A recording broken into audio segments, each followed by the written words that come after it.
Live. Everywhere. On netrootsradio.com.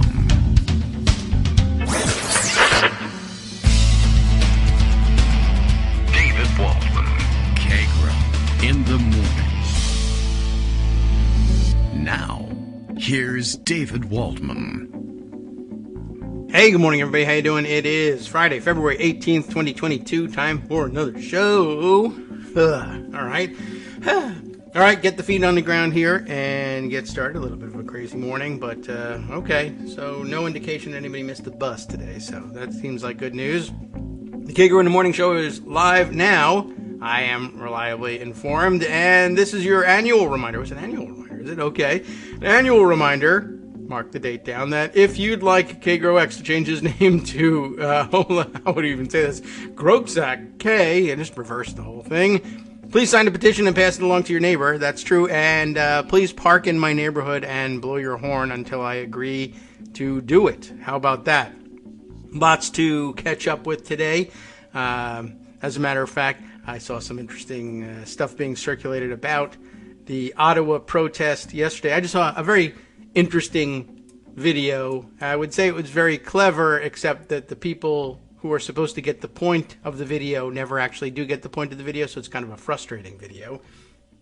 But maybe you've seen it, and if you haven't seen it on Twitter, the keywords to search for there are Ottawa Street Corner.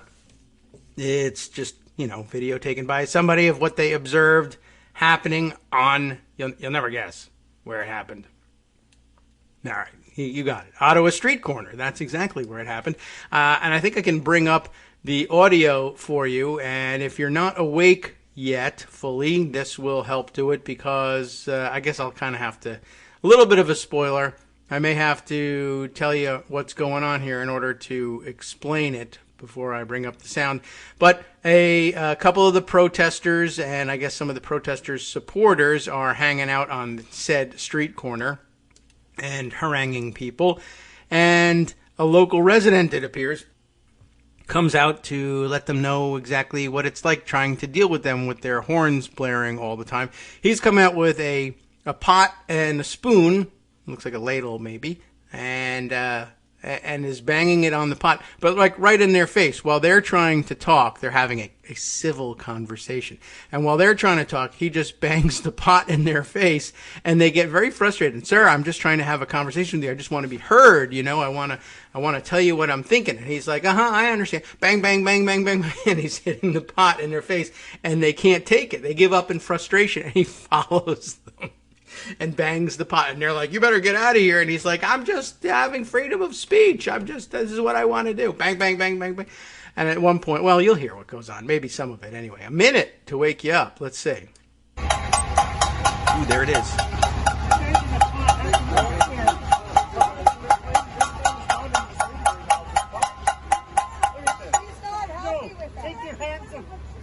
I know.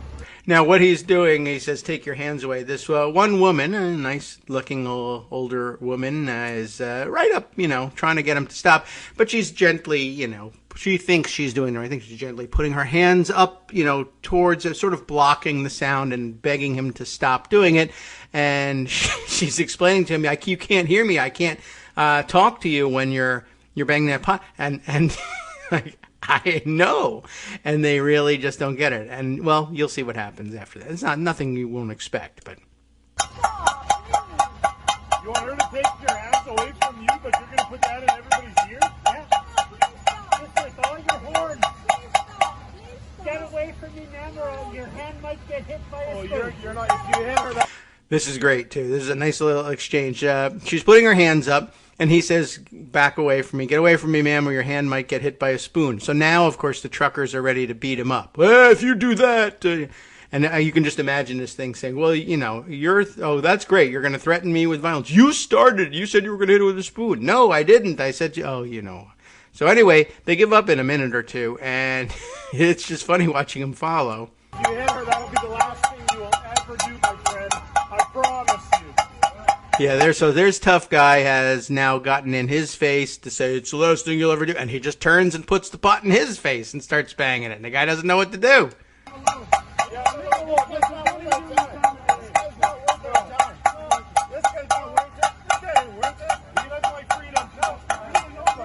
doesn't like freedom.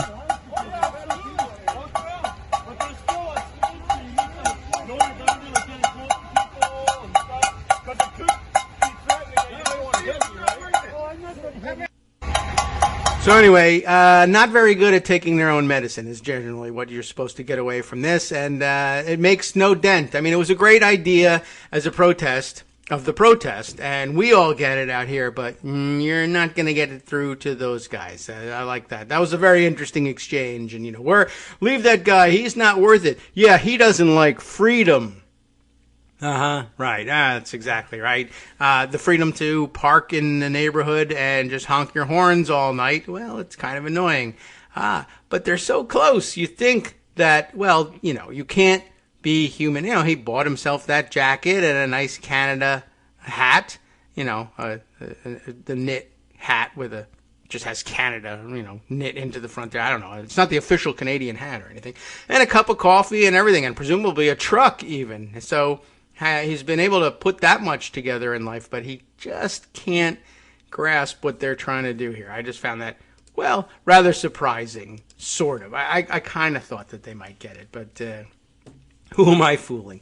Anyway, a lot of that going around these days. That's the most I can say about that. All right, well, let's see. Some other things to check in with. Lots of things to clear out of Pocket and out of the Twitter feed and share with you. And, wow, there's an awful lot. I do note for the record that Armando, breathing a heavy sigh this morning, tweeting to me that, let's see, what has he got here? He picks up on Josh Marshall tweeting out the following, saying, "There's never been enough attention to the fact that Trump acquired his lease to the old D.C. post office by fraud, and the Obama GSA didn't want to pursue it because they were afraid of the stink Trump would make." And by the way, the Trump GSA never pursued it either because they were afraid of the stink Trump would make. And, yeah, so Armando sends that to me like, yeah, sigh. Well, it's true. There never was enough attention to it. And neither do Armando and I bringing it up almost every time we speak constitute enough attention for it, because nothing happened. So by definition, we kind of blew it in terms of giving it enough attention. But Josh Marshall speaks up here, and he's giving it attention. So there you go. Now it's going to get fixed. But part of the reason he brings it up is we heard yesterday, I'm certain I put away at least someone's tweet about it somewhere. Don't you think? I guess not. I don't know how that could be. Well, what's this tweet? I have to open up everything. Yeah, that's the one. All right. Terrific. Friday's really working out for me so far. Hugo Lowell, congressional reporter for The Guardian U.S., said yesterday, right after the show ended, by the way. Thanks a lot, Hugo. 11:09 a.m. New, now old, House Oversight Chair Carolyn Maloney, in new letter, now old letter, urges the General Services Administration, GSA, to terminate the Trump International Hotel lease after Mazars USA, you remember them from like yesterday, disavows a decade of Trump's financial statements. Yes, don't forget that Trump, I don't know how you could forget listening to this show, the Trump International Hotel, which is, I don't think really all that international, although it does launder international funds. I should acknowledge that much. The Trump Hotel in Washington, which he's trying to sell, apparently, which indicates to me that he really hasn't got the stamina to be running for president again, and he just likes threatening it so that he stays powerful. But if he was president again and didn't have a money laundering machine in Washington, what would be the point? Anyway, he's looking to sell it, so maybe he's not so worried about it now. However, we should have been worried about it for years. They're finally getting around to bringing up the point that, yes, the GSA should never have leased it to him, not only because, once he became a government employee should the contract have been voided, but he never should have been able to land the contract in the first place because he almost certainly made representations to the government that were not true, and at Mazars USA will tell you, yeah, we're not standing behind that now. We're pretty sure that stuff was founded on fraud. But hey, have a hotel and steal lots of money for 4 years in a row, and I guess, I don't know whether you're still stealing any money there or not, and the federal government of the United States kind of looking around, wondering, well, I don't know what to do about this. Well, Carolyn Maloney knows what to do. We'll see whether she gets anywhere with it. Right now, it's just at the stage where it's a letter urging the GSA to do this. But they have more grounds to do it now than they had before. Although, what they had before was, I don't know, he's known as an international criminal. He's a money launderer. He's probably cheating you. It's a conflict of interest. It's violative of the Constitution's emoluments clauses, multiple. So, don't know if we can really get things together to really do anything about it. But, if you like the Constitution, not like that guy up in Canada who doesn't like freedom, you got to work your way around people like that, I suppose. Speaking of constitutions that also don't matter very much and no one cares about, is the Constitution of Ohio. How do you like that? Ohio. And no one seems to have any respect for the Constitution of Ohio.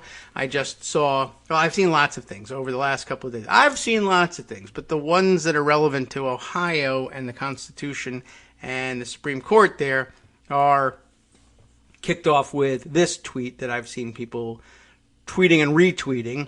After the Ohio Redistricting Commission disregarded the Ohio Supreme Court's deadline to okay constitutional House and Senate maps, a lawsuit is filed asking a federal court panel to take over because the commission is at an impasse and voters, quote, are cut out of the political process. It's very interesting.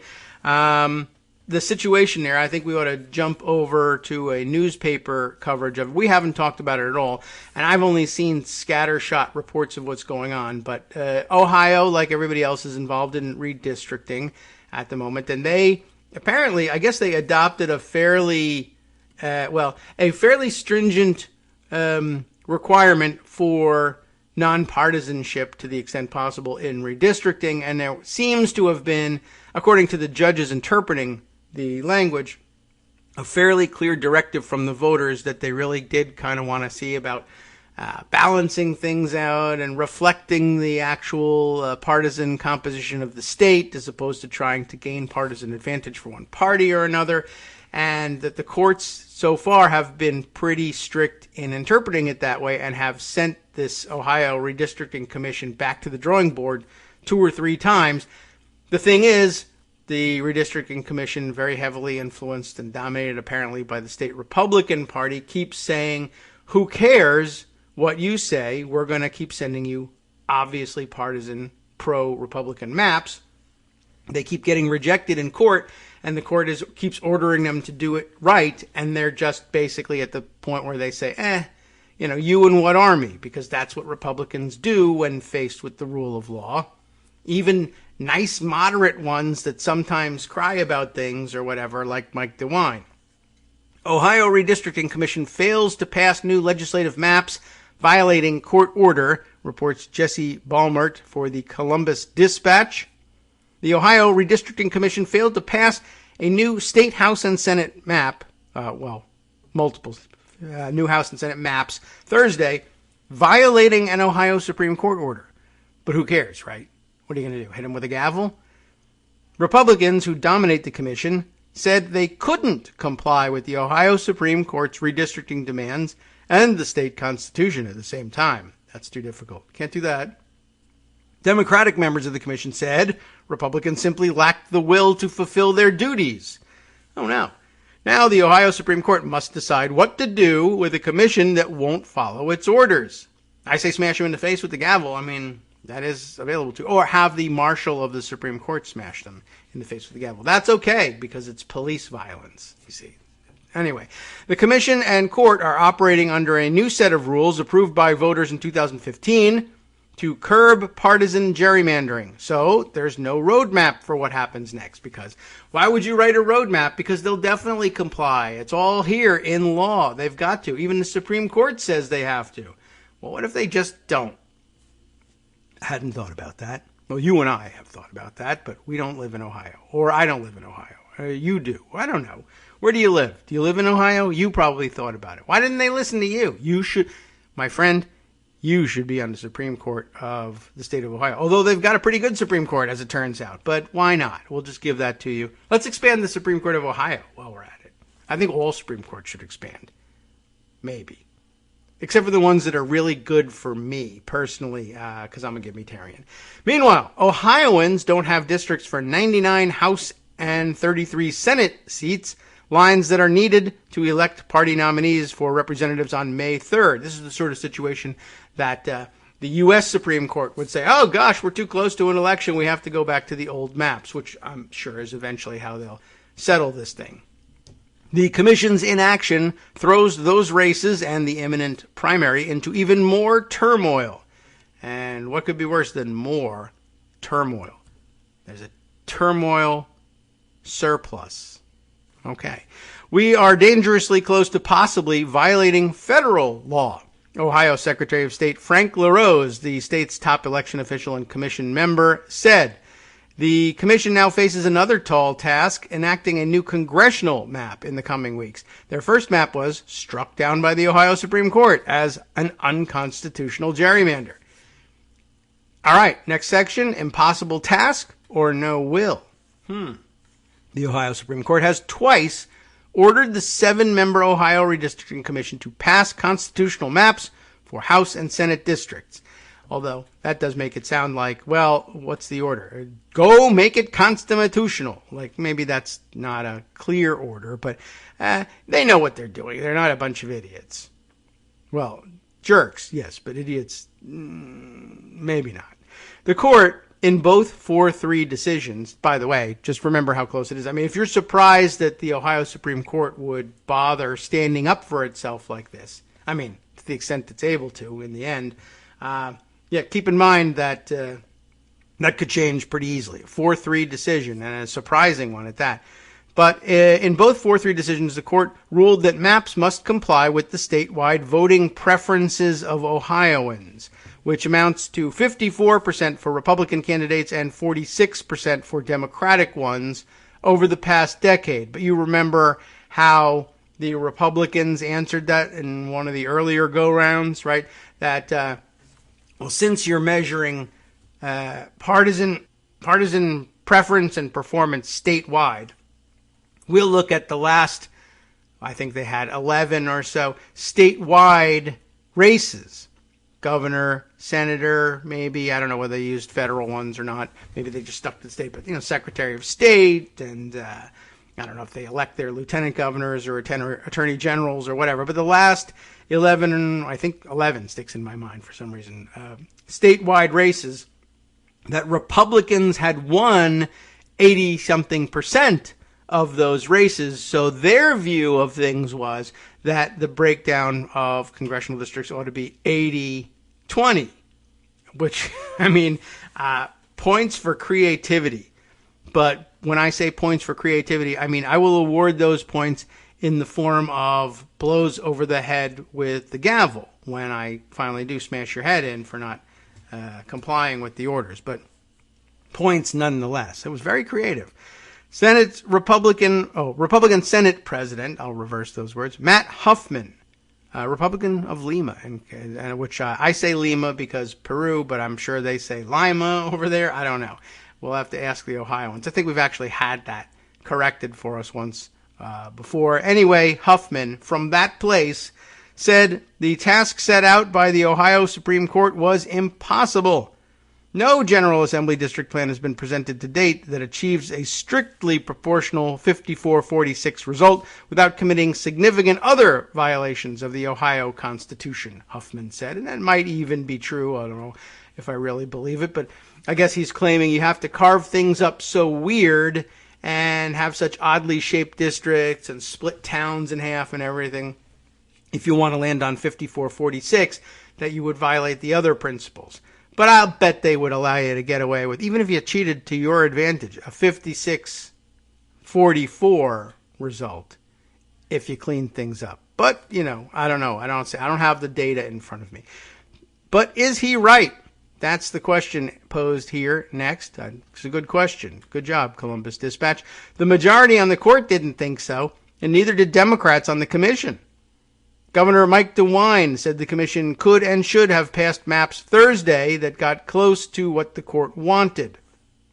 We have an obligation to follow the Constitution, to follow the court order, and to pass a map. That was the obligation. I think we could have passed a map, DeWine said. I bring up DeWine because, not that he's on the commission. I mentioned him earlier, but, here he appears to be trying to play the good guy neutral role.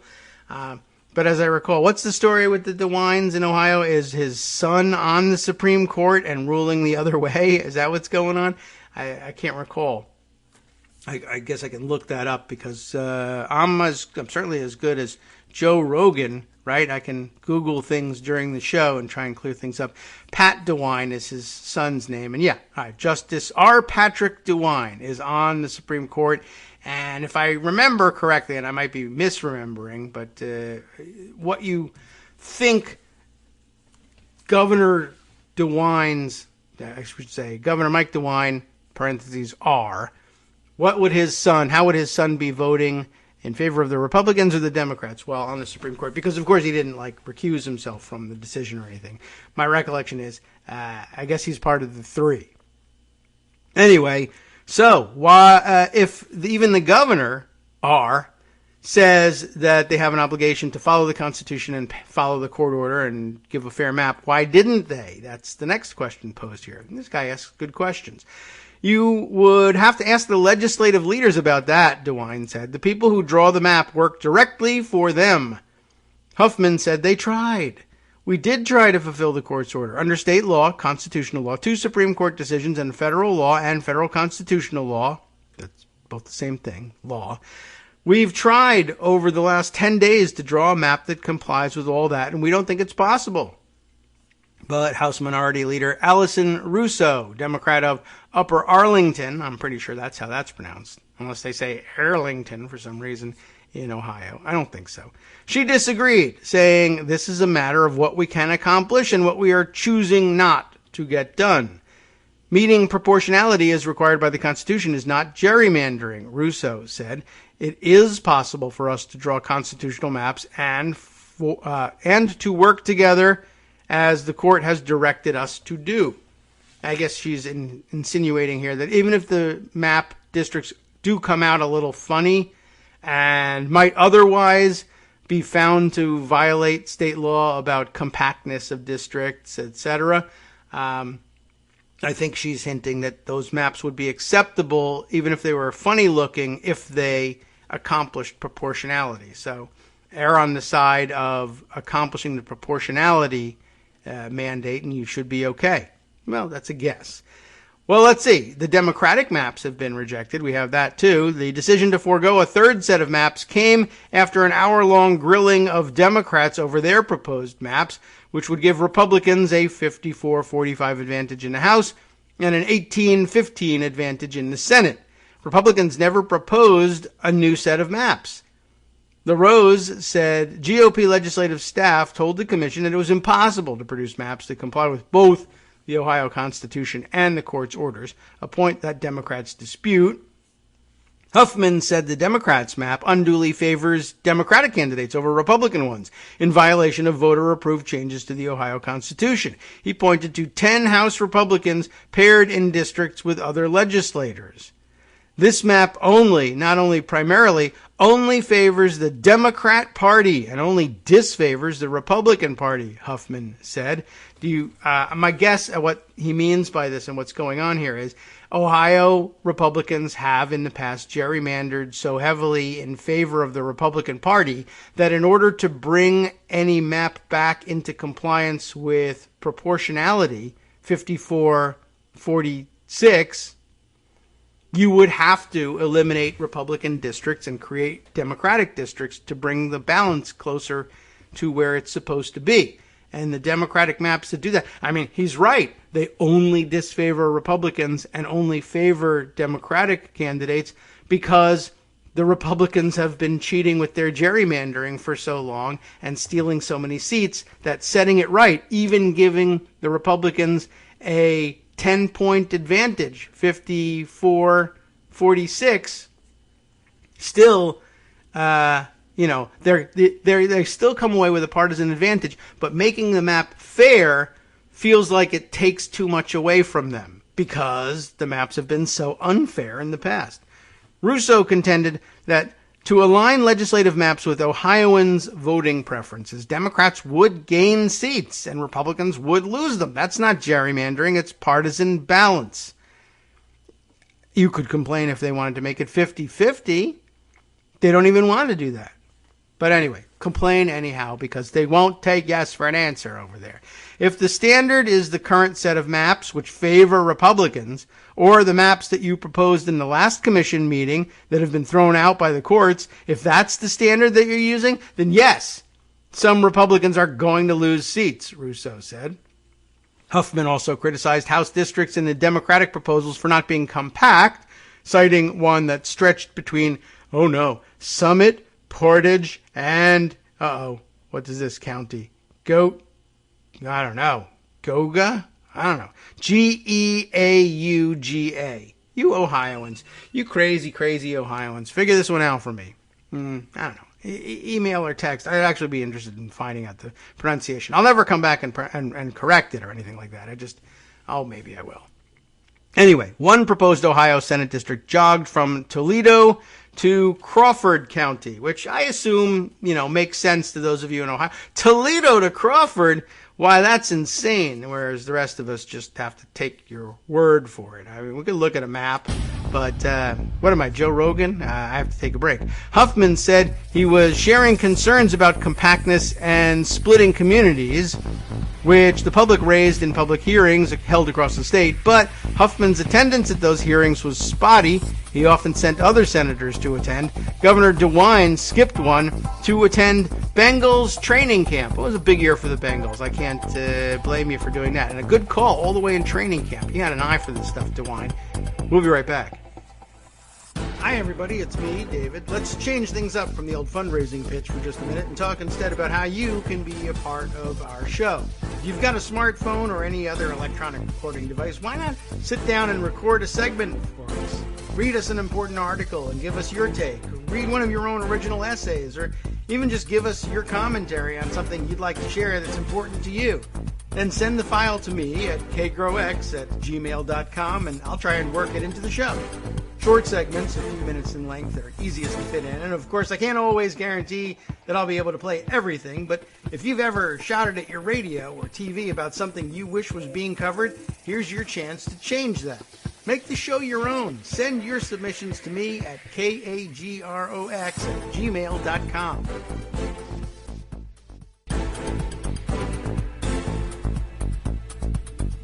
All right, welcome back now to the Kagro in the Morning Show here on Netroots Radio. I've called 911 to send assistance to Scott Anderson, who has texted me to let me know about the pronunciation of that Ohio county. It's Geauga, I guess.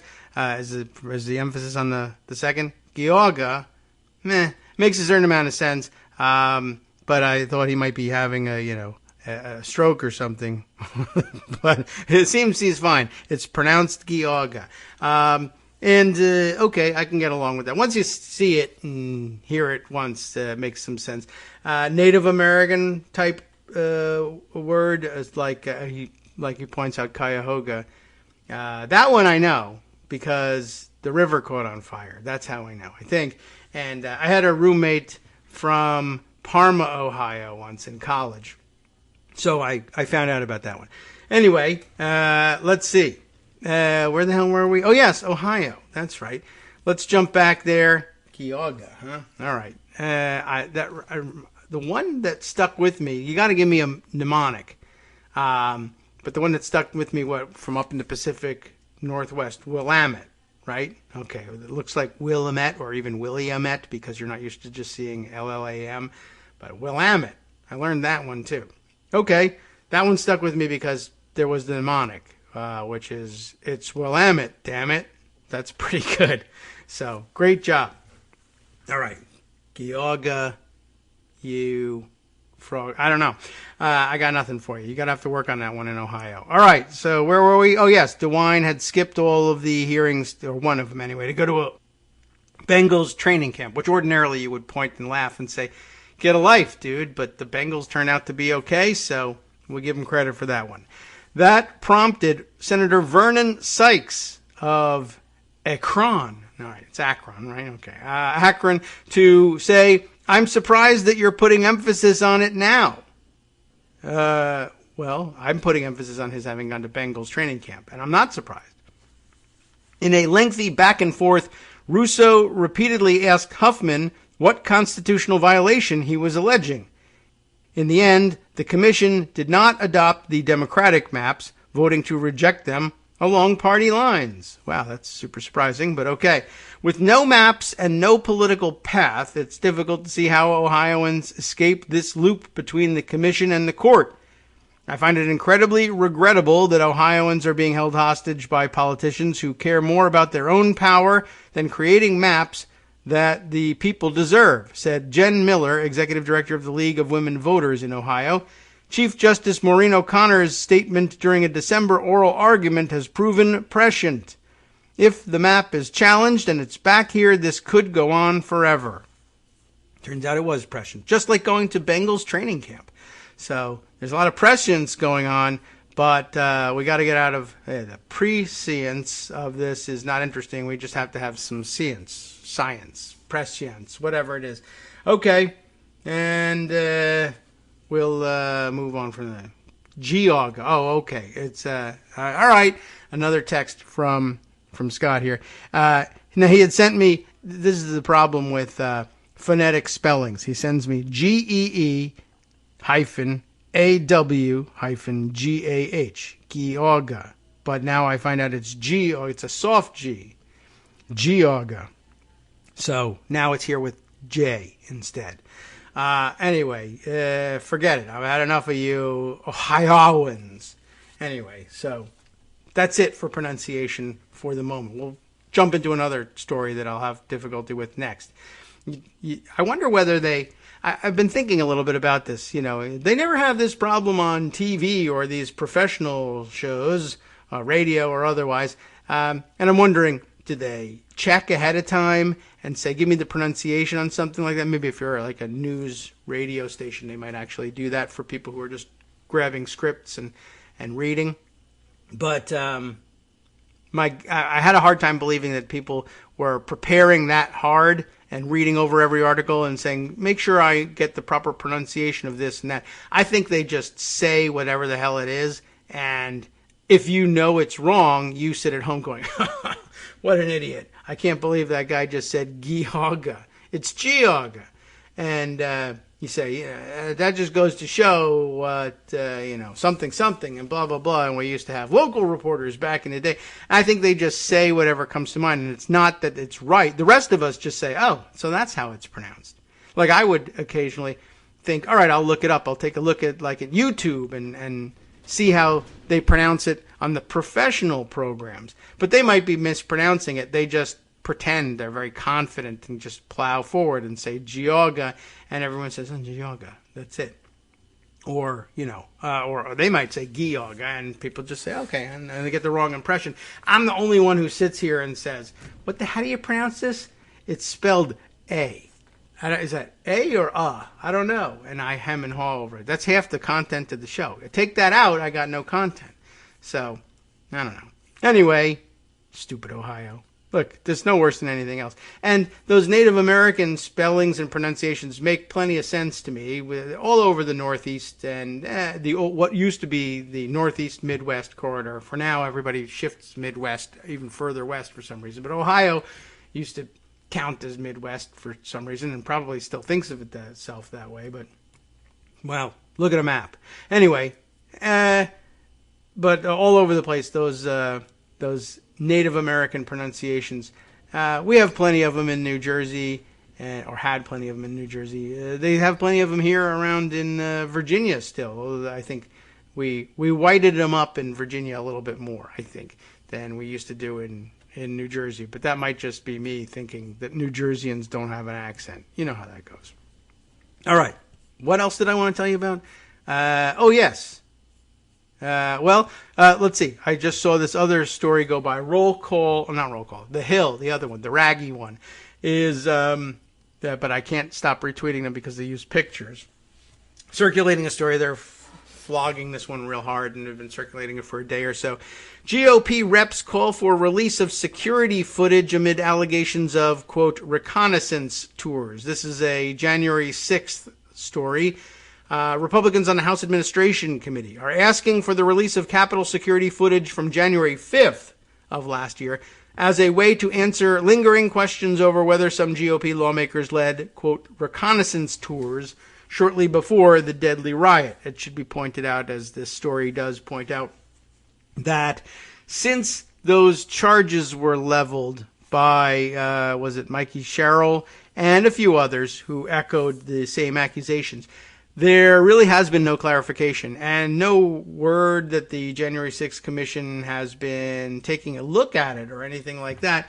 And Sherrill has said nothing, and no one has proven it. And the Republicans have a good idea here, except, of course, there's a twist. So they've latched onto this idea, and the letter is led by Representative Rodney Davis, whose name we called a couple of days ago because he was on the House Administration Committee and we couldn't remember whether he was a total lunatic or not. No, not a total lunatic, semi-lunatic. Passes for a moderate, generally speaking. But a letter from Rodney Davis, the committee's ranking member, says that Republicans themselves have reviewed the videos from that time period, finding no footage of large group tours. We have reviewed the security footage from the Capitol complex during the relevant period preceding January 6, 2021, and we know it does not support these repeated Democrat accusations about so-called reconnaissance tours, he wrote in the letter, obtained by The Hill. How'd they obtain it? Probably by fax or email. Here's our letter. We want you to print something about it. They make it sound like they sleuthed it out. Anyway, the letter seeks to address comments from Democrats alleging that some Republicans gave tours of the Capitol to groups with members who may later have participated in the January 6th riot. Mikey Sherrill is mentioned here. I think there was another member who was called out as having echoed the same sentiments. Yes, Sean Patrick Maloney making similar comments, but neither of them have since backed that up. And so the kernel of truth here is, well, yeah, let's see the video, because I'd like to. Can't we? There should be some answers. I guess it's possible, I don't know, that there's an explanation for why there might not be video of it, or maybe that there is video of it and they're withholding it until people are brought to trial or something, or, it would be very inflammatory. So either the footage exists or it doesn't. I think we have to concede that much. But of course the problem is, they're looking to score some points with it. Even if they're right, then they're going to want to score some points with it. I think that's a normal sort of thing to try to do. So the letter then goes on to basically say, we call on Speaker Nancy Pelosi, stop keeping the secret, stop hiding from the American public, and and release the tapes, you fiend, I guess. And the problem is, the Speaker's office is like, I don't have the security footage. I don't control the security footage. The Capitol Police Board apparently does control the footage. And it should be pointed out that, they have some influence on the Capitol Police Board. The board is comprised of the Sergeant at Arms for both chambers and the architect of the Capitol. And all are appointed by the Speaker, except for the Senate people, of course. And so they have some influence there. But again, the tapes apparently, according to the Speaker's office, not in their hands, not up to them to release. And of course, the January 6th Commission may have other plans for these tapes. It could be that the tapes exist and show nothing, and Democrats are loath to bring that to the fore because they'd have to concede a point. It could be that the tapes don't exist at all because whatever, the cameras weren't on, or I don't know what, or there just weren't as many cameras as they thought, although I don't see how you could miss an entire tour of the Capitol. You never know.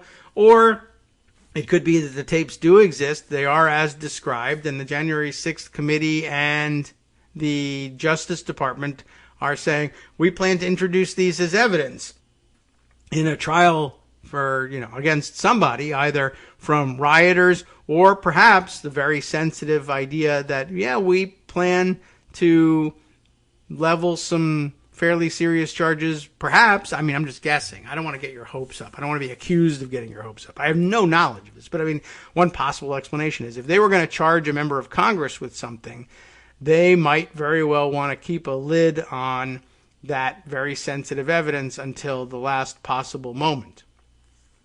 Whether that's a wise choice or not, we'll never know. But in the meantime, you know a little something about a story that you might be seeing reported as from the perspective of, if they're so sure they're right, why are they hiding the truth? And the answer is the Republicans here aren't truthfully asking the right people for what they want. And if you would ask for what you want and you're refused it, you got a case. If you don't actually ask for what you want, I mean, this would be like lining up you could line up outside of the Speaker's office now and say, we demand you bring an end to the crisis in Ottawa.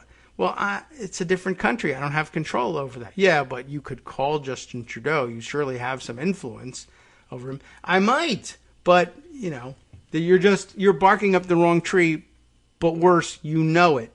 And you're barking up the wrong tree because you know you can't get the response you're calling for, but the thing you're calling for sounds like it's reasonable and doable, and it isn't. Like remapping Ohio, according to Republicans. Anyway, I thought that was an interesting story. Maybe you didn't, but tough luck. You're going to hear about it anyway.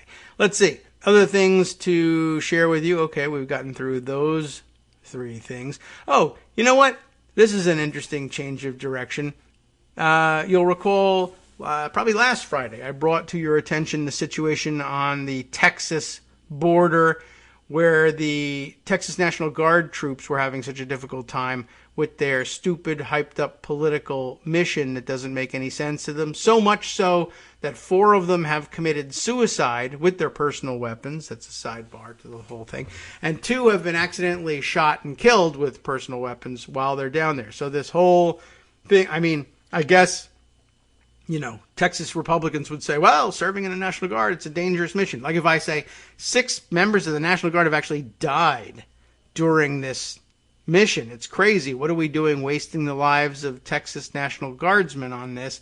And they would say, well, it's dangerous duty. They would say they're on the border guarding against an invasion. It should be no surprise that there are small numbers of losses among our troops at the border, except they're not really doing any patrolling of the border. They're just there not even for show. They're there so that there can be press releases saying that they're there. Nobody actually sees much of what they're doing. But if you bring around the point that, well, the 6 deaths, it's not like they're bravely repelling an invasion. They're killing themselves out of despondency over being wasted on this mission. Well, here's an interesting twist to the story from Mike Elk's payday report. I wouldn't have expected him covering the story, but now I find out why he's on it. Texas National Guard members unionizing. And I find myself, like gasping here. And oh my goodness, I'm gasping and grasping, because it rhymes, at my pearls, which I'm not wearing, and usually I would be clutching at them, but because that doesn't really rhyme with gasping. Texas National Guard members unionizing. Am I conservative and saying that they can't unionize, but maybe they can? I mean, the people who can't unionize in this country can't unionize because the law says you can't unionize. I mean, absent that, people can't get together and say, hey, if we work together and stick together and bargain together, we have collective rights. Of course they can. It's just unusual in a military setting. You usually say, no, national security dictates that we can't have that. And you'd think it would. But on the other hand, you better draw a damn map and give it to the Ohio Supreme Court, or else what? We're just not gonna. Well, or else what? We are going to unionize. What do you think of that? That's a pretty interesting dilemma right there. Let's find out what's going on, because I don't know. Mike Elk says he does. Texas National Guard members unionizing. Unpaid minor leaguers forced to cross picket lines. This is a union organizing roundup. I read it because it was part of the headlines. This is a roundup of headlines. That's another interesting story going on here. And there's a third one in here. Detroit coffee shop workers strike. Now, not really as grave a situation as having Texas National Guard members unionizing, by which I assume they mean threatening to strike. And I'm not so worried about the unpaid minor leaguers forced to cross picket lines as I am about the Texas National Guardsmen who are killing themselves. That freaks me out a little bit. And, I mean, I hope minor leaguer baseball players don't start killing themselves, although they have plenty of reason to be despondent. And now I understand the reference. The first time I saw this thing float by on Twitter, and somebody was saying next they're going to force them. Why don't they have the National Guard play baseball if the minor leaguers won't do it? They make them do everything else. Let's see what's up. Mike writes, folks, greetings from the Berg. Back in Pittsburgh, I guess, where Payday just wrapped up fundraising for our biweekly payroll goal a day early. He's a very aggressive and successful fundraiser for his platform, by the way. You might want to pay some attention to that and join in. Anyway, back to the Texas National Guard. On January 25th, the Department of Justice granted the right to unionize the National Guard members called to active duty. Wow, I had no idea, and there's a link and everything. I'm going to open that up. I'm not going to read it just yet, but I'm going to, set it aside for now. Now, nearly a month later, Texas National Guard troops stationed along the U.S.-Mexico border are the first in the nation to unionize. More from the Army Times, he quotes. The first meeting of the Texas State Employees Union Military Caucus, interesting naming here, which consists of troops on state active duty orders assigned to the border, is scheduled for next week. What week? I'm not sure. And by the way, is the link that I followed, is that to the Army Times story? Yes, because he linked in a funny place. And I was like, how can we not link it to the Army Times here? But he did it earlier. So that's the one about the Department of Justice granting the right to unionize. I am going to look at that. Okay. I thought it was a DOJ press release and would be not worth reading, but the Army Times probably gives us a good narrative. So the first meeting of the Texas State Employees Union Military Caucus it says scheduled for next week. When is the date on this? So yeah, this was reported on January 25th, so it would already have happened. Oh, and it's Davis Winkie, whose name we've read in his coverage about the Texas National Guard troops last week.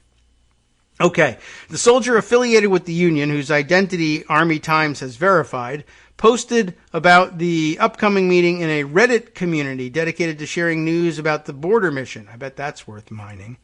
With National Guard members being used to replace striking nurses and bus drivers that walk out during the coronavirus pandemic, right? It will be interesting to see if unionizing will limit their use to replace striking workers. I can't believe they got the go-ahead to do that. It's amazing. And by the way, don't forget that there's a roundup of the news about the minor leaguers being forced to cross picket lines and the coffee shop workers striking in Detroit, in case you need more about that one. Let me look at the Army Times story on this. Maybe there's a bit more information. Guard troops can unionize on state active duty, DOJ says. Go DOJ. That is amazing. I wouldn't have guessed it. National Guard troops can legally organize and form unions while serving on state active duty orders, the Justice Department said in a court filing last week. DOJ lawyers asked a federal judge to dismiss a lawsuit brought by state employee unions in Connecticut, saying that the government agrees with them.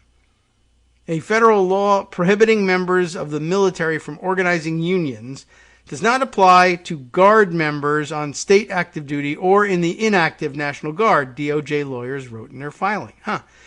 We're excited about what appears to be a straightforward agreement with our position that the National Guard members on state active duty are not subject to that federal law, said Josh Lefkoe, a legal intern for the Yale Law School Veterans Legal Services Clinic and Marine veteran, in a phone interview. The apparent green light to organize hinges upon the troops' legal status as state employees, not military members, when they are on state active duty.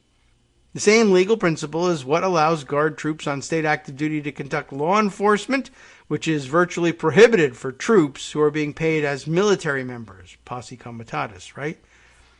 The unions brought the case on behalf of Connecticut Guard members who say they deserved a voice alongside state employees in advocating for workplace protections when on state active duty responding to the COVID-19 pandemic, right? Just because they're in fatigues doesn't mean you can kill them at will. Maybe they deserve some safety and protection as well. Connecticut National Guard members on state orders have worked alongside the public service workers we represent to distribute protective equipment and assist with the testing at the height of the COVID-19 pandemic, said Jody Barr in a November press release announcing the lawsuit. Barr is a former Guard member who leads American Federation of the, I don't know why it's not in there, but the American Federation of State, County, and Municipal Employees Council 4. Now I know why the "the" isn't in there. And one of the unions who sued. The Ohio State Geauga American Federation of State, Geauga County, and Municipal Employees Council something else. So they're obviously not 4. Yet, Guard members were not able to bargain over COVID-19 safety precautions, even though the state employees they worked directly alongside were able to have a voice in COVID-19 testing, shift safety, and other necessary precautions, Barr added in the release. That's a damn good point. Usually, Guard troops only go on state active duty for short periods of time. Common missions include disaster or civil disturbance response, sorta. That could make organizing more difficult for them. A notable ongoing exception is the Texas National Guard's Operation Lone Star. Lone Star. Very tough sounding. Which includes up to 10,000 members of the Texas Military Department who are mobilized on year-long orders, according to comments made by a senior Guard official in a recent town hall. While each state has different laws that govern public sector unions, including some like Texas that ban strikes and collective bargaining for state employees, because they don't want to deal with anything. Organizing advocates say that a union can offer a voice or help offer a voice even if their power is limited. The troops on Operation Lone Star have suffered from problems with pay, mental health, and living conditions, in addition to shortages of critical equipment like first aid kits and cold weather gear. They also recently had their state education benefits cut because support the troops. One junior medic on the border mission welcomed the DOJ filing when reached by Army Times. My hope with the union would be that we could organize a coherent way to get our grievances to the Texas Military Department leadership and demand substantive answers on these issues instead of just casually grumbling about it, the specialist said. Other soldiers told Army Times they would support organizing push among Operation Lone Star's troops as well. It's not clear, though, how long organizing would take, nor is it clear whether state authorities would try to block the move. I'm pretty sure they probably would try to block the move, but we'll see how successful they are in doing it. They could always take it to the Ohio Supreme Court and see if they get some binding orders out of them. It won't work, of course, for Texas. All right. I thought that was really interesting and a great follow-up to, the most optimistic follow-up to last Friday's discussion of how bad they've got it down there that I could think of. All right. Let's see. Here's another interesting news from the court front that I'm sure interests Armando a great deal. The 5th District has been very active in being super kooky in the last couple of days. And let's see, in a number of ways. And some of the other courts as well. What have I got here? Are they 5th District? I don't think that they are. But at any rate, let's see. What do we have here? Oh, Steve Vladeck tweeting, defenders of the SCOTUS's shadow docket behavior, including Justice Alito, insist that the court's orders aren't precedential. But here's the judge hearing Voting Rights Act challenges to Georgia's redistricting, suggesting that he's, quote, bound to follow the unexplained stays in the Alabama cases.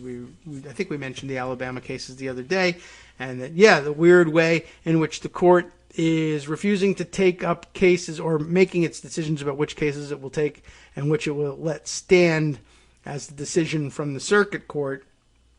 And, that has come in place. That's the last decision they're going to get.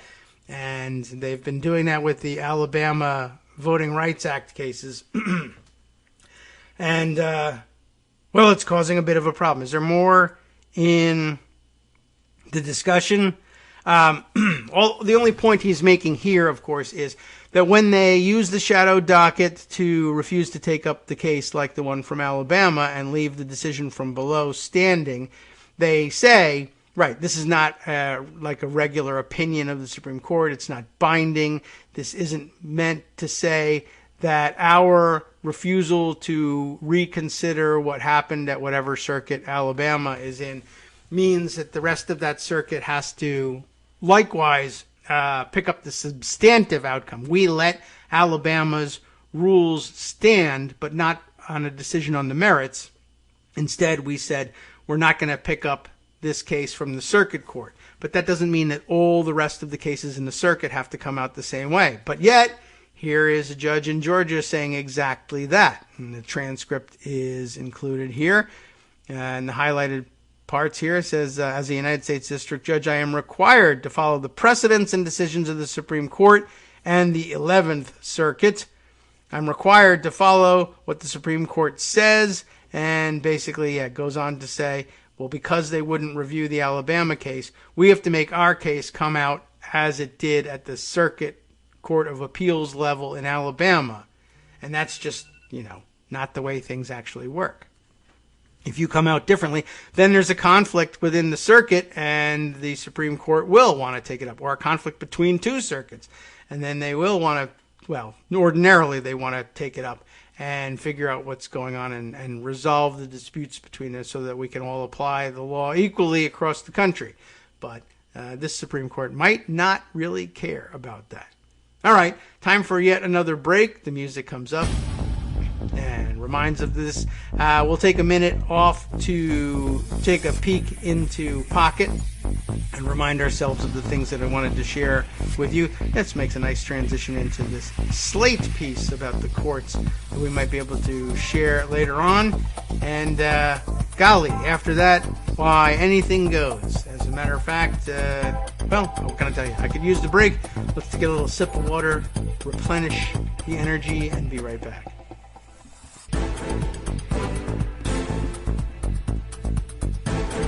All right, welcome back now to the Kagro in the Morning Show here on Netroots Radio. Do you want to talk about Ohio some more? Bill does. Bill says Ohio in here, which you may not know because he's Bill from Portland, Maine. He's from Portland, Maine now, but all the squirrels are from Ohio. You understand what's happening here? He says Ohio in here, I've only ever heard it pronounced with a J sound at the beginning. And I'm sure that's actually correct. I use that as an example just by way of illustrating that there are probably other people out there. You've only heard it with a J because you are Ohioan, and in Ohio they know how to pronounce it. But if another poor sap, like in Arizona, or Arizona, as I like to call it, were to pick up the story, and the local news was broadcasting the huge story in Geauga County. And can anybody tell me is Geauga the kind of place that would be likely to have a huge story coming out of it? I don't know what's in Geauga County. But if it did, if the impossible were to happen, then I'm sure as they're covering the news out there in Arizona, they would say, big news out of Geauga County, and probably pat themselves on the back. Like, I know, it's a Native American pronunciation, Geauga.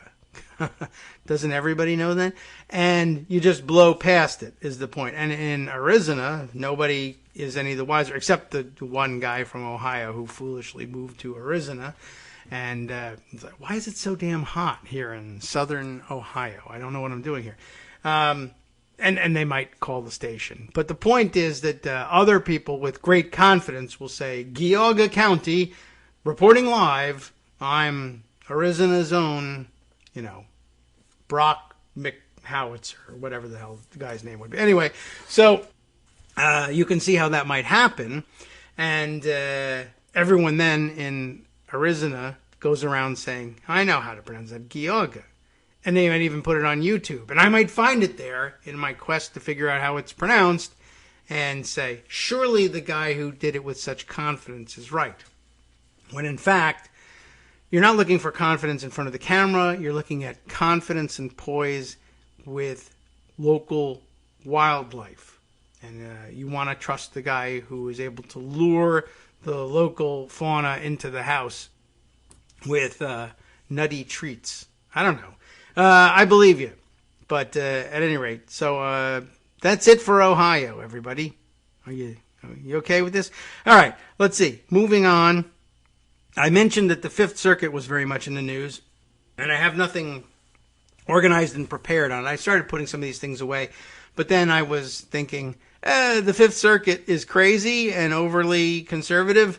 That's not news to anybody, so I didn't really bother. But as it turns out, they've showed up in the Twitter feed in the last couple of days, and there are some really weird things happening. In my search on Twitter to see if I could find the things I was looking for, here's some good news from earlier last month in January, that the Fifth Circuit's Judge Costa is resigning, giving Biden a second vacancy to fill there, and that's good news to try and bring some balance back to the Fifth Circuit. But in the last couple of days, I've seen a lot of complaints from a lot of Twitter lawyers and legal observers about the Fifth Circuit, including, one exchange in which the DOJ attorney who showed up to argue the case for the government is in court with a mask on, as was normal for the longest time, but in front of a panel of Republican-appointed, no doubt, judges who are anti-maskers, and they actually make the guy remove his mask and say, "We want you to take your mask off, please." And the lawyer says, "I'd really prefer to leave it on." He explains later on, I've got young kids at home that can't be vaccinated. I'm just trying to be cautious. But he said, "I prefer to leave it on." And the judge says, "Well, we prefer you take it off." They made him take off the mask, even though there was an audio recording of the whole exchange, and you can hear the guy. It's not muffling his speech or anything like that. But the judges don't like masks and don't want to wear masks. And to give you a hint of what's to come, we're going to drop the mask mandates in Virginia, let's say. But don't worry, you can still opt to wear your mask. It's no problem. Anyone who wants to wear a mask and is a weird snowflake can wear their mask. No, we're not going to stop you from doing it. Although, somebody with authority might, in fact, try to do that. They will not take yes for an answer, and they'll do things like, "No, take your mask off because I have I have some petty authority issues, and I'm going to wield them and make you comply with my view of what masking should be, even though masking should be considered as optional. We said it was going to be optional. We're going to abandon those rules as soon as possible." It's going to be like with other things. It's going to be like the guns in the classroom. Oh, we're only going to allow licensed, people who have their concealed carry license to bring the guns, and they're going to have to keep them hidden from the children at all times, and all sorts of safety rules. We've been over this one with the Utah teacher who accidentally injured herself, shooting herself in the bathroom. Had that problem, right? We're only going to allow it if they don't show it to the kids. All the kids knew. They could always see it, but no one enforcing that rule. Anyway, here's a couple of hits from the Fifth Circuit lately from Mark Joseph Stern, who I believe we've referred to before, staff writer at Slate, covering the courts. There's from February 2nd, a thread. "You may already know that the Fifth Circuit, the most conservative appeals court in the country, downplays or rejects basic facts about the health risks of COVID in its decisions. Here's one alarming example of how this attitude imperils lawyers before the court." That's the exchange I was just talking about. Good. Now I don't have to hunt down that thread for you. And in December, it was Justice Department lawyer Joshua Koppel asking the Fifth Circuit if he could participate in oral arguments remotely at first. He didn't want to travel to the courthouse in New Orleans because he has 2 young children who have not been vaccinated. And there's a bit of the transcript of it is here. Look, the answer is no. They made him show up. The Fifth Circuit panel, Jones, one of the most notorious and conservative of the Fifth Circuit, I believe, Elrod and Oldham, all Republicans, denied his request, making him travel to New Orleans. Fast forward to arguments in January, Koppel wore a mask and kept it on as he approached the lectern, and that's when the trouble started. So here we go. Judge Jerry Smith, a Reagan nominee, and Smith back in the news in the last couple of days, interestingly enough, as like a normal person. He turned back normal. Smith, a Reagan nominee, told Koppel, "Remove your mask, if you would." And Koppel says, I prefer to leave it on and he says, we would prefer you remove it. Thank you. Pardon, says Koppel, like he can't believe it. We would prefer that you remove it. And the audio is here. Now, why wouldn't Jerry Smith let Koppel, the father of a young unvaccinated child, or several of them, argue with a mask on? These arguments took place during the Omicron surge. Koppel's voice wasn't muffled. The only plausible explanations are cruelty, COVID denialism, or a mix of both. Although Mark then throws in, P.S. is a typo here. It should say Smith instead of Jones. Oh, that's funny. Okay, because I was like, well, where's Jones? Those of you familiar with both Jerry Smith and Edith Jones may understand the error. Edith Jones, like I said, one of the more notorious and conservative judges. And I guess Jerry Smith, too. And then, of course, there's swapping Smith for Jones, I guess, is a mistake. The names are not spelled alike, and non-English speakers won't understand how you could make that mistake. But I guess the commonality, like the banal commonality even of the names, makes it possible. So, okay, there you go. Anyway, as I mentioned, Smith shows up in the news again, and I think it might even be another... No, that's not this one. But, yeah, here we go. Here is the tweet, a tweet from Stephen, another pronunciation issue, Mazie, M-A-Z-I-E, covering Supreme Court for The Economist, who says, now that is a dissent. Judge Smith, it's the same one.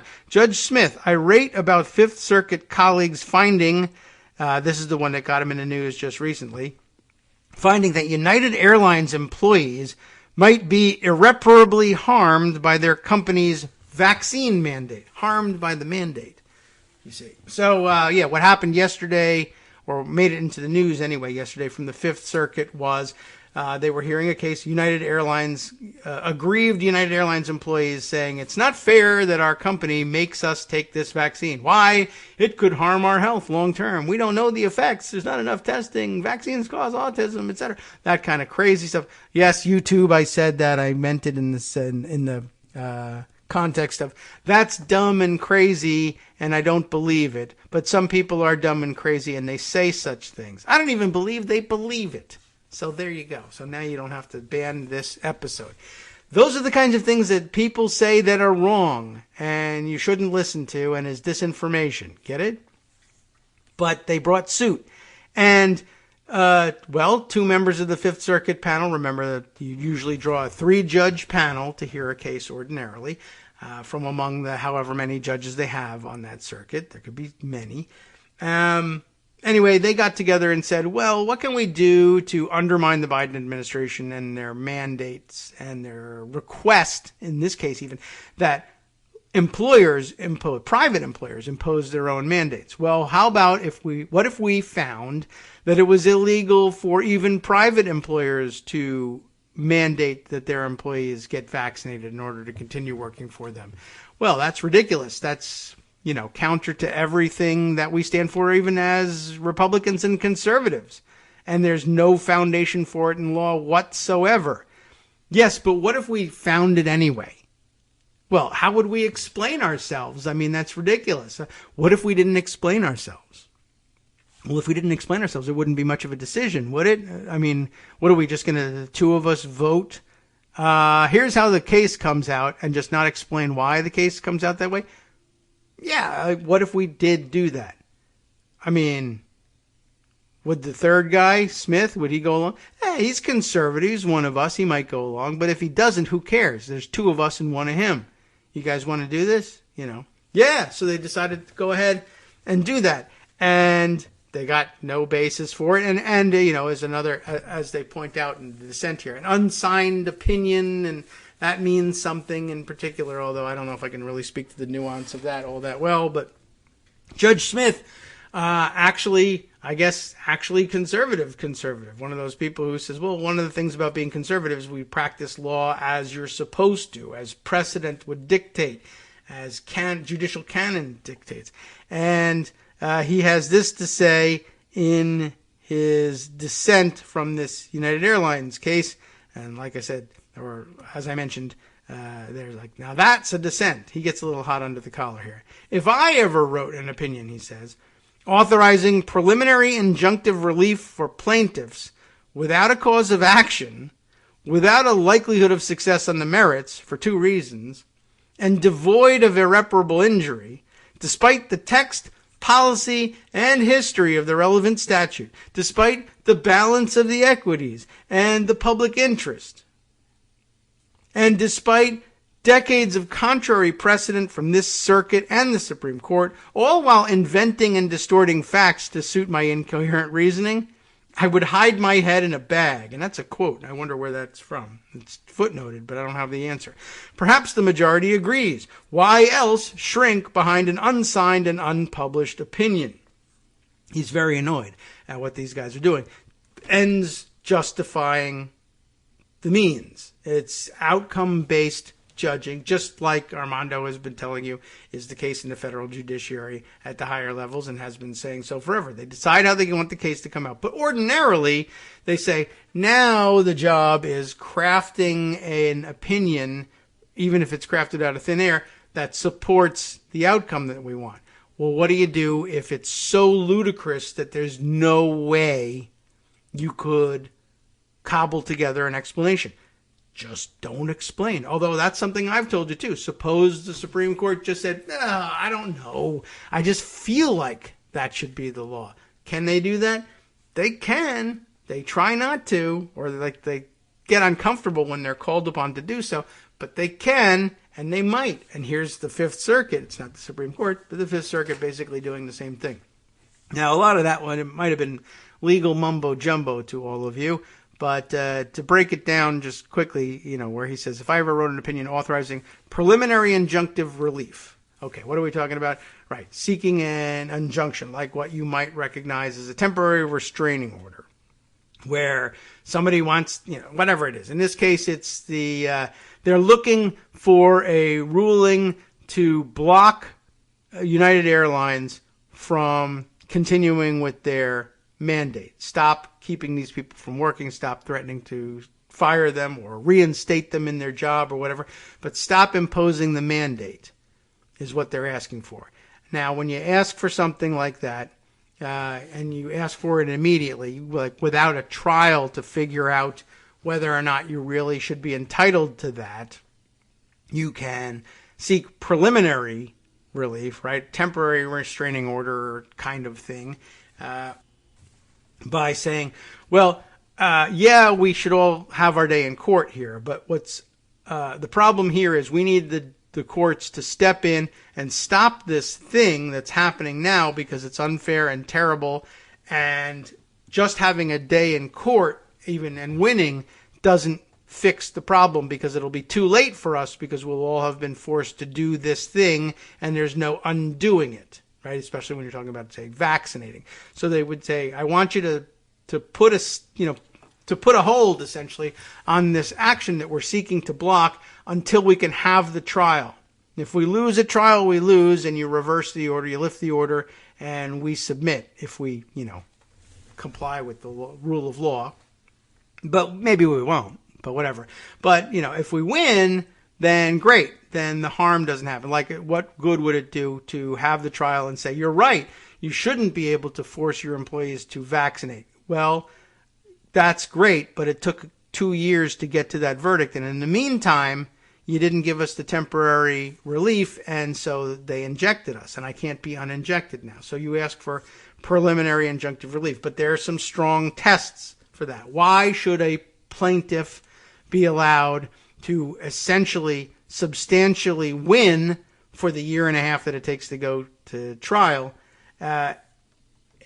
based on nothing? If there's no trial and no presentation of evidence, et cetera, it's just one party's say so. So the judges have rules about that.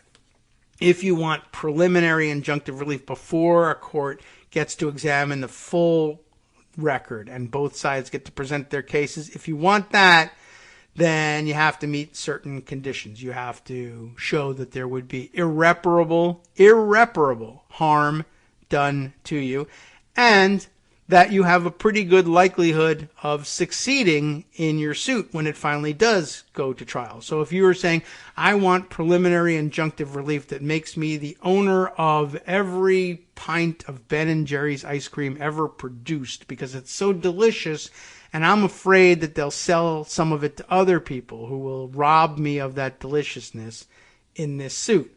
And say, well, on what basis are you claiming ownership of every pint of Ben & Jerry's ice cream? And it's really not that good anyway. Maybe, I don't know. The judge might say that. But might not. Maybe he's a big fan. And I want some of that ice cream myself. What makes you think that you're going to be able to win this suit and gain ownership of all that ice cream? Nothing, Your Honor. I just like it, and that's what I want. Oh, okay. Well, then you don't have a likelihood of success on the merits, and so therefore I will not be granting this preliminary injunctive relief. Now you could have argued, well, I will suffer irreparable harm because my goal is to consume every one of those pints and enjoy them. Now, whether or not that's actually something I can do, that's another question. But the judge might say, well, you have me there. If your goal is to be the one, you're going to break the Guinness Book of World Records, you need to be the one that consumes every single one of these pints. And if I consume one in the meantime, you will have suffered irreparable harm in that you now can't consume that pint. But that wasn't actually something you had a right to in the first place.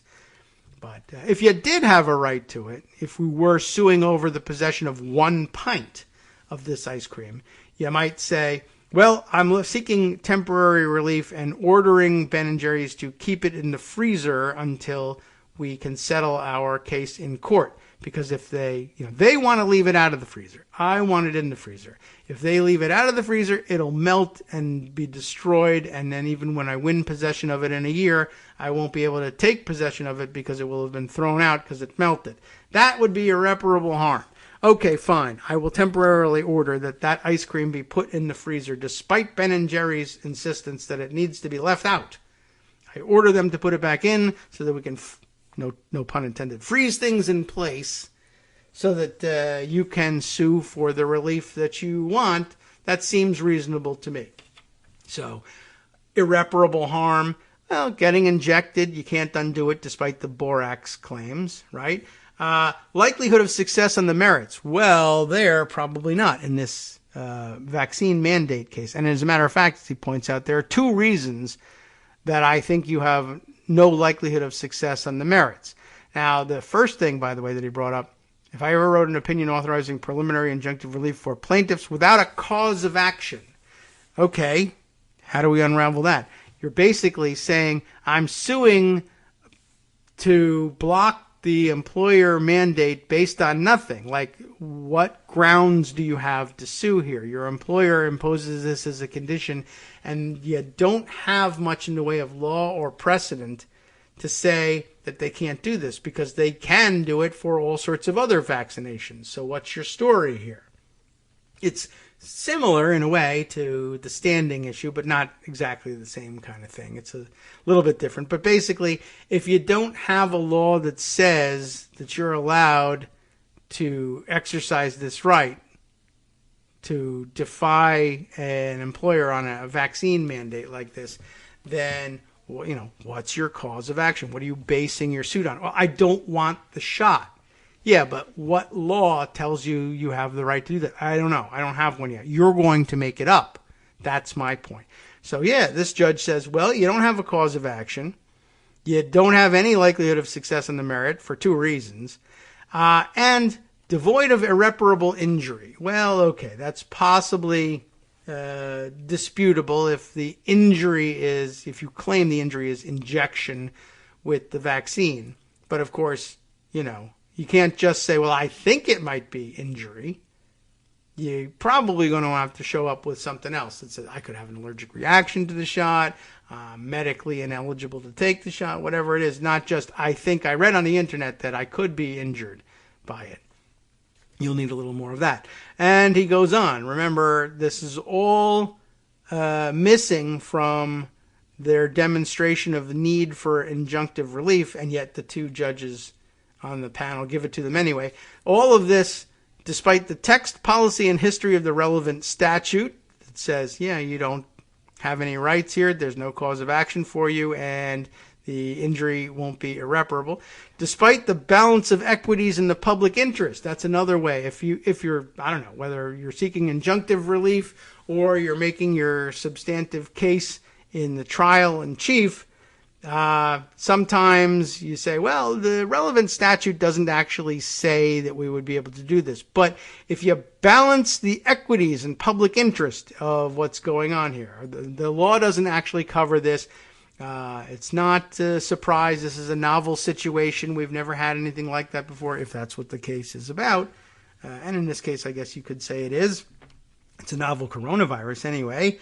But this is where you might argue, okay, the law doesn't actually say that. But it's clear to me, anyway, I argue that the intent of laws that touch on the same area or come close to covering it or something that's analogous to it, you might draw an analogy and say, if the legislature intended this to be the case here, then surely it would have intended that to be the case. You can make that argument, and if you're able to persuade the judges of it, it might work. A balance of the equities and public interest might move judges to say, despite the fact that the law doesn't explicitly cover this, we rule that it should.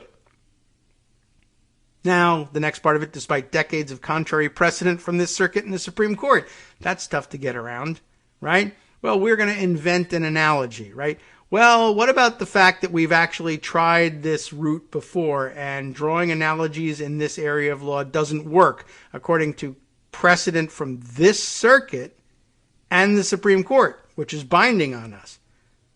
Oh, well, screw that. We're going to do it anyway.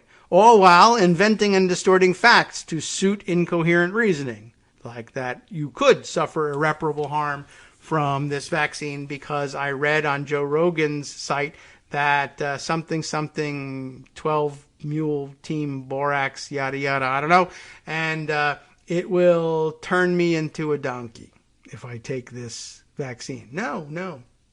You can't just invent that. Well, if he did all of that, then of course he would want to hide his head in a bag, and I can't disagree with that. Anyway, I just wanted to bring that to your attention. That's where we are. And long story short there, Armando, I think, tweeted yesterday.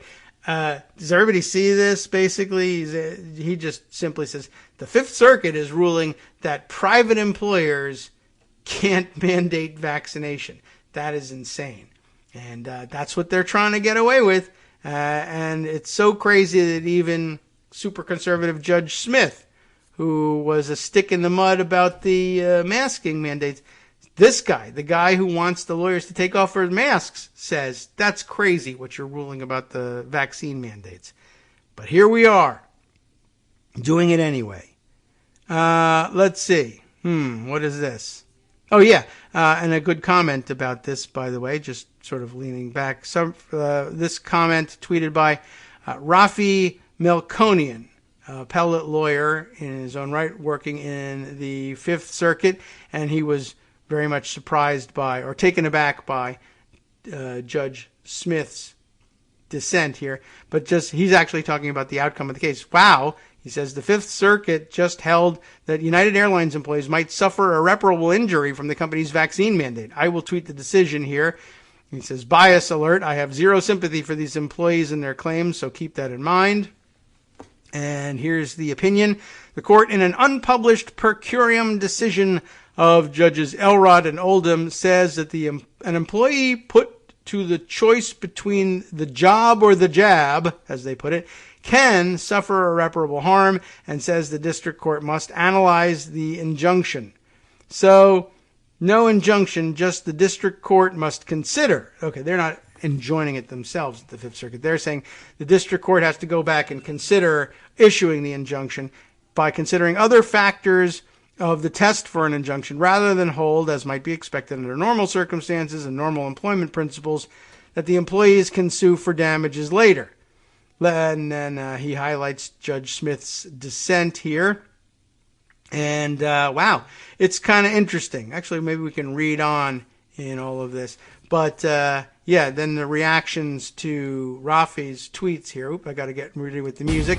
There we go. Jeff Hauser tweeting, conservative, eminently qualified Fifth Circuit observer, Rafi, lays out the latest insanity from the worst circuit in my lifetime. And he says, by the way, I blame Pat Leahy for retaining the blue slip rule during the Obama years, and Obama for failing to attack Leahy for this, as the reason why the Fifth Circuit got so stacked in favor of lunacy. Well, fair criticism. We'll be right back. Hi, it's me, David Waldman, the same guy who was just talking to you a second ago. Our Patreon subscription drive is still going strong, with over 175 monthly donors who help keep us on the air. If we've helped keep you going during the pandemic, why not return the favor and help us keep going so we can all be together for the next disaster?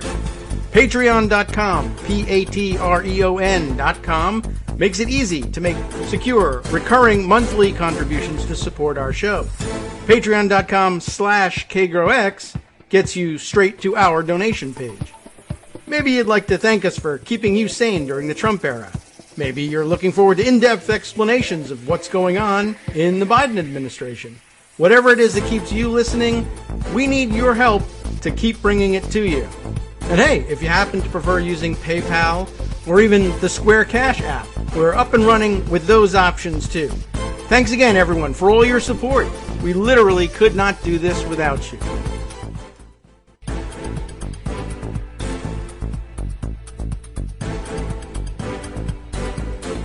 All right, welcome back now.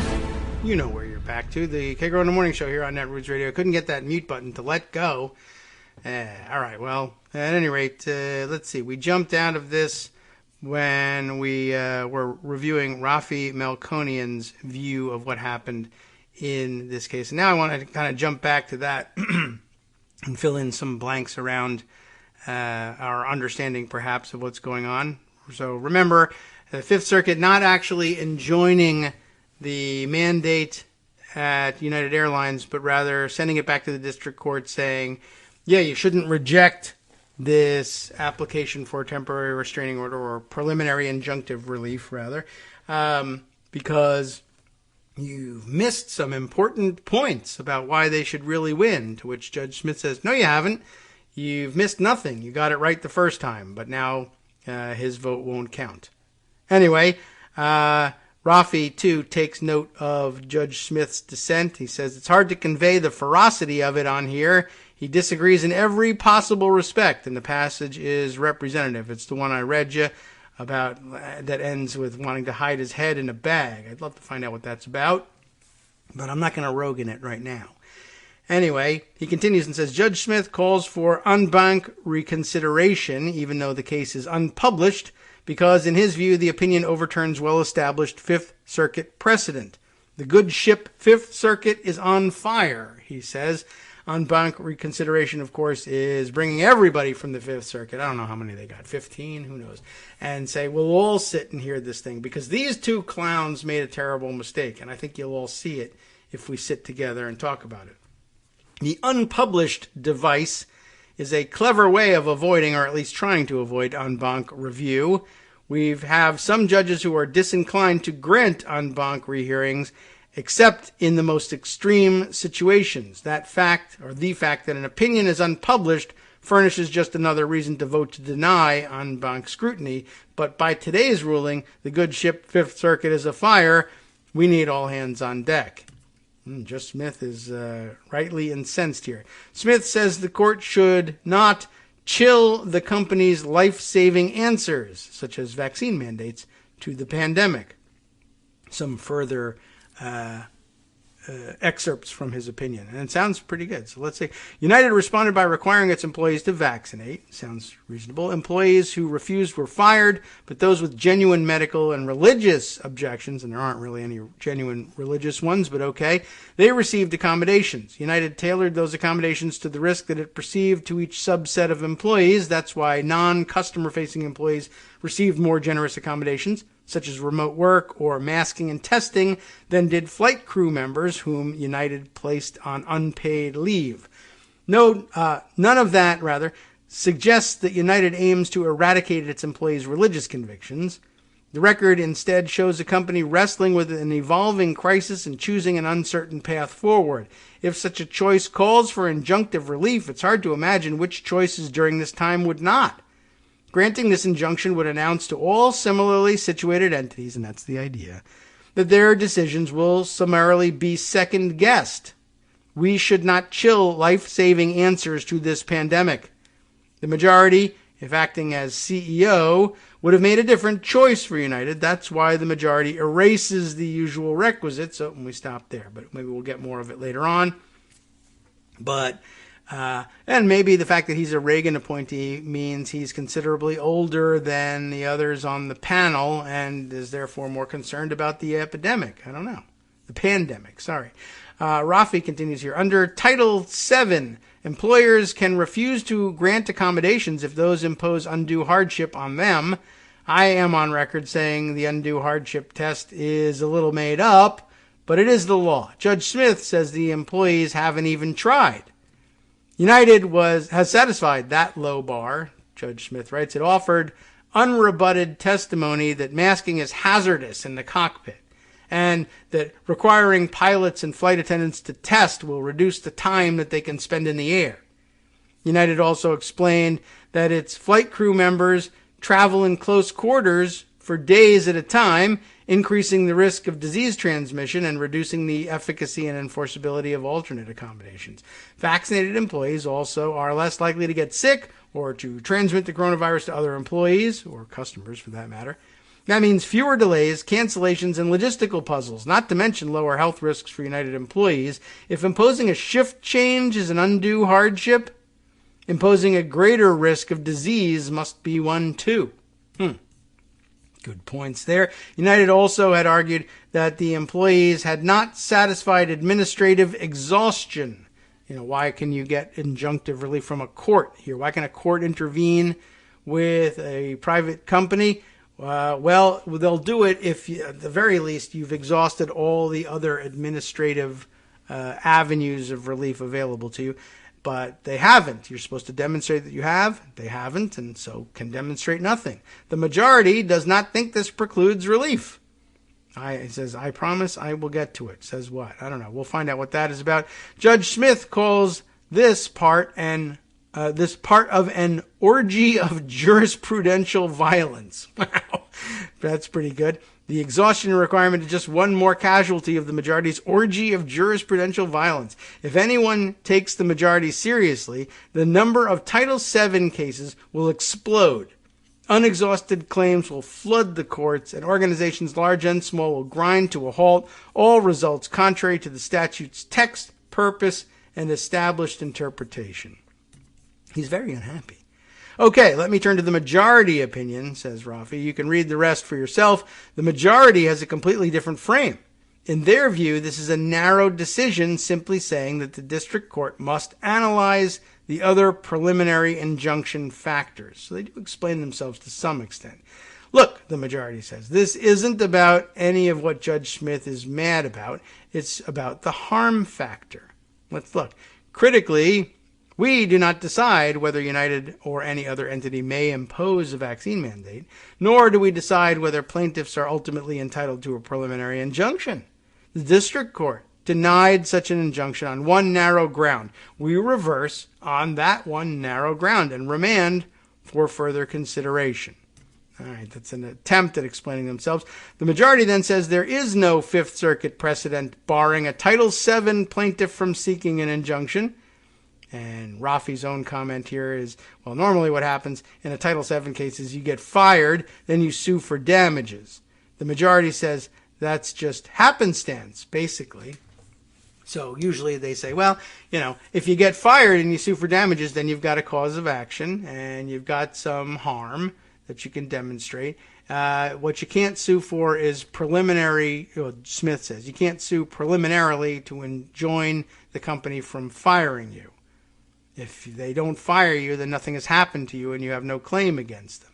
Well, let's see. The majority writes here, nothing in our precedent forecloses the general availability of a preliminary injunction to a plaintiff bringing a Title VII action against a private employer. Indeed, binding precedent supports the availability of such relief. In Well, do you want the case named Drew versus Liberty Mutual Insurance? Liberty, liberty, liberty. We sing. Now you got to pay us.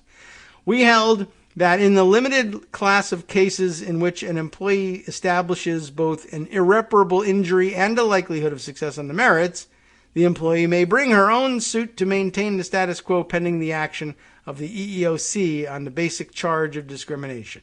Okay, but then you've met the preliminary injunctions test, at least. This case follows directly from Drew's footsteps.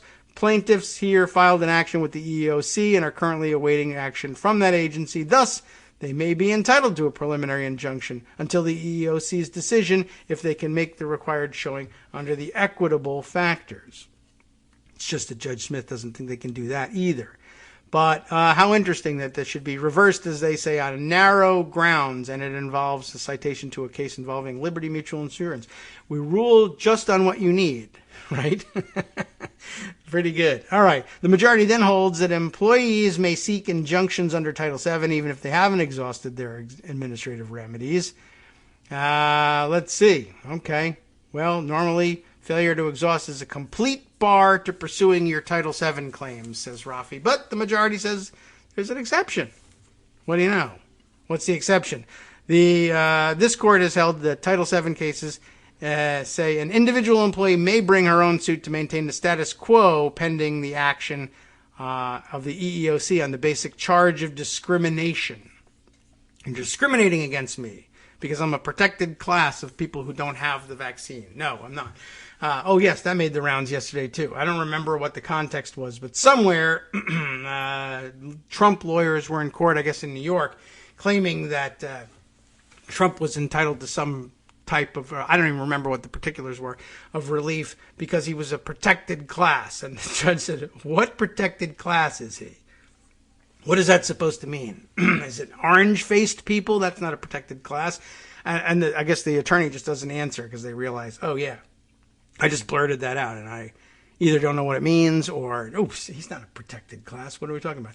I was imagining, though, that Trump would, appear in the back of the courtroom and say, excuse me, Your Honor, I just want to interject here for a second. I am fully protected by the fantastic and very strongly people of the Secret Service. They protect me. I'm protected, and I am all class. Believe me, that's something of the ladies, a lot of ladies like to say that I'm all class. I don't want to say, how many. I'm just saying a lot of ladies believe that. So that should settle that issue. And besides which, you can't do this to a sitting president, and I'm sitting down right now. And I've been president. So that's the way he interprets these things. It would be perfect for him. All right, well, let's see. Rafi goes on for a little while longer here. Do you know about this? I think we can probably call this to a close. I was wondering whether there was anything that might help make sense of what the majority had done here, but there's really not much. Let's see. Then we're at the main point. We can read this, says Rafi. How could losing your job possibly be irreparable harm? Yeah, that's an issue. I mean, it's not irreparable. You could be rehired if you if you win in court, you'd get your job back. Or, for that matter, you get another job and it's not really that bad. Irreparable harm. Well, how could that work? The majority says it's the implicit coercion to change your faith if you're going for one of these religious exemptions, I guess. United had argued that's true in every religion case. Let's see what the majority has to say here. We addressed the central question presented, whether the district court erred by concluding that plaintiffs have not shown that they will suffer irreparable harm without a preliminary injunction. This case is rather unique among Title VII cases. Plaintiffs allege a harm that is ongoing and cannot be remedied later. They are actively being coerced to violate their religious convictions. Because that harm is irreparable, we reverse the district court. That is some twisted version of what's going on here. But the majority says the point is that United wants the coercion to work. It doesn't want to fire you. It wants you to betray, in the plaintiff's telling, your faith. That's what makes it an exogenous, irreparable harm rather than a normal Title VII harm, says the majority. I'll leave it there, says Rafi. We'll leave it here, too. I will be interested to see if this is taken up by the en banc Fifth Circuit. Uphill road, to be sure. Additional note, he says, None of these judges are the Fifth Circuit's Democratic-appointed judges, and indeed, observers would say Judge Smith is a conservative judge, so that's not the axis that's cutting here. It is pretty interesting. Some unqualified commentators making some points from that point, but all right, let's see. We'll bookmark this one and save it for you and circulate it later. Let's see, a couple of other things that definitely wanted to bring to your attention. Oh, yes. Where did this come from? Our good friend Buddha Protocol, or Megachurch Pastor, depending on whether you like the identifier or the actual address on Twitter, sent this to me when I retweeted the Hugo Lowell story about Carolyn Maloney and writing the letter to the GSA about the Trump hotel. So where did this quote come from? He sent me a quote, but there wasn't a link. And I looked it up, but it was a hell of a quote. And let me see if I can find the source of it, too, so that we can look at that. Ah, yeah. Oh, okay. So it actually comes out of a quote used in a diary over at Daily Kos about the Mazars situation. Yeah, it's interesting to apply it here, both the in the situation about the hotel and the reason, well, why is the hotel back in the news? Because Carolyn Maloney wrote to the GSA saying now that Mazars has disavowed all of these financial statements, the obvious conclusion is that the basis upon which the GSA approved the contract in the first place is now highly suspect. The representations that Trump made to the government that he would be able to meet the terms of the lease included, in large part, the assertions of his financial, status according to the reports prepared by Mazars. And Mazars now says that paperwork that you relied on to justify the belief that Trump would be able to make his payments is largely based on fraudulent statements. On the other hand, I guess the GSA could say, well, he hasn't missed any payments to date, although I don't know, maybe he has. I mean, you'd have to look that up, I guess, and see if you can find out about it. But this comes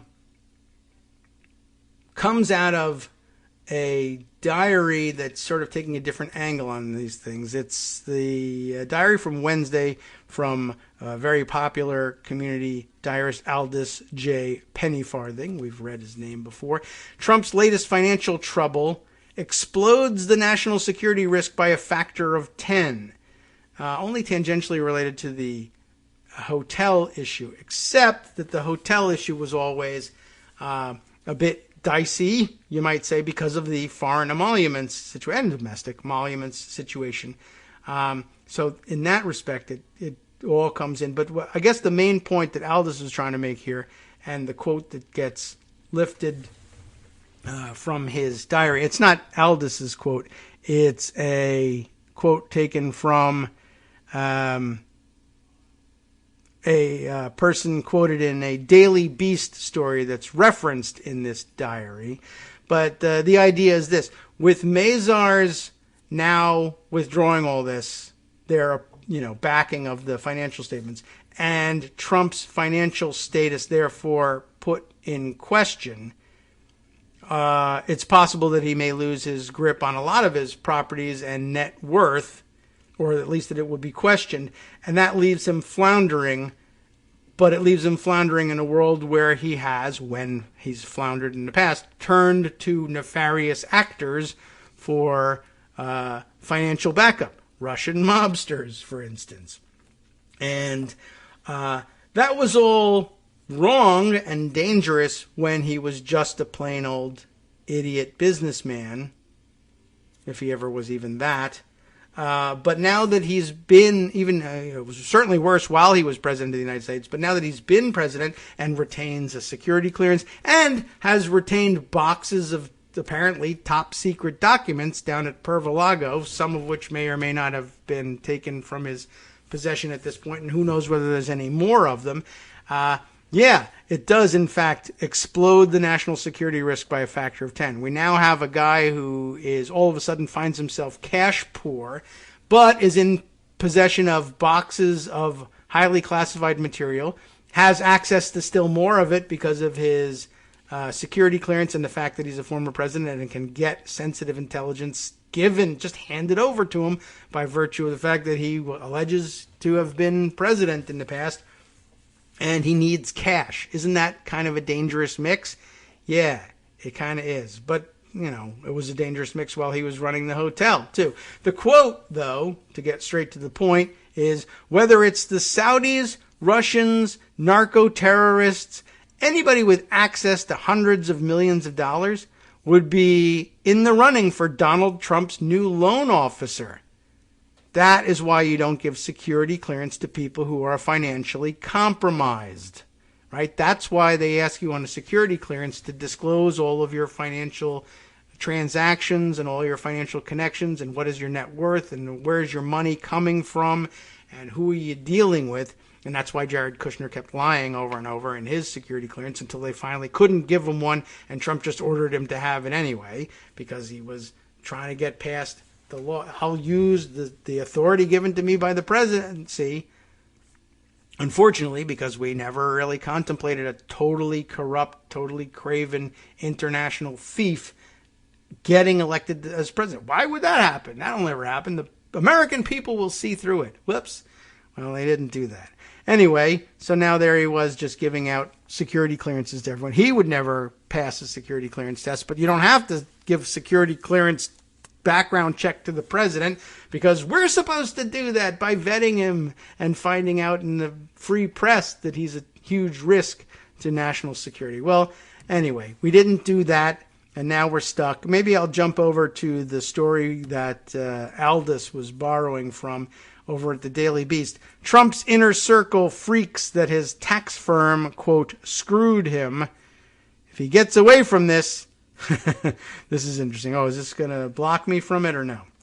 Here's the subheader. Says, if he gets away from this, there's no God and no reason to live, said Barbara Race, former construction executive at the Trump Organization. And I believe we've called her name before, as a matter of fact. This is a piece from Jose Pagliari and Aswin Subsang, whose name I almost certainly murder every time. Good team, though. This is their reporting on the Mazars thing.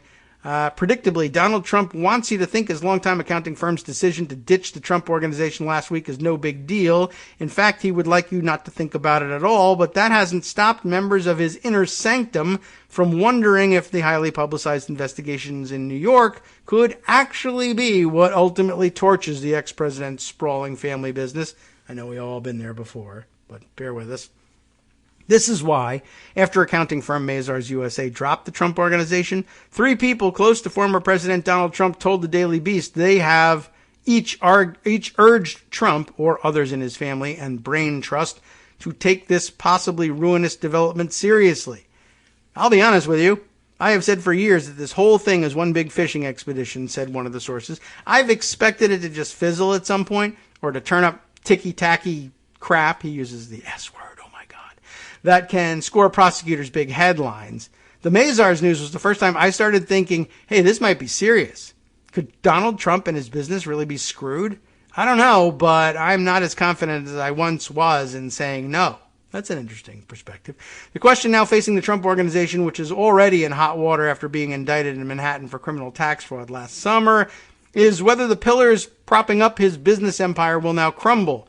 The massive bank loans that fund his real estate development projects are the foundation of his empire. Banks that approved lending Trump money for his golf courses and skyscrapers relied on his personal guarantees and statements of financial condition that Mazars has withdrawn. Guarantees that are now shaky at best.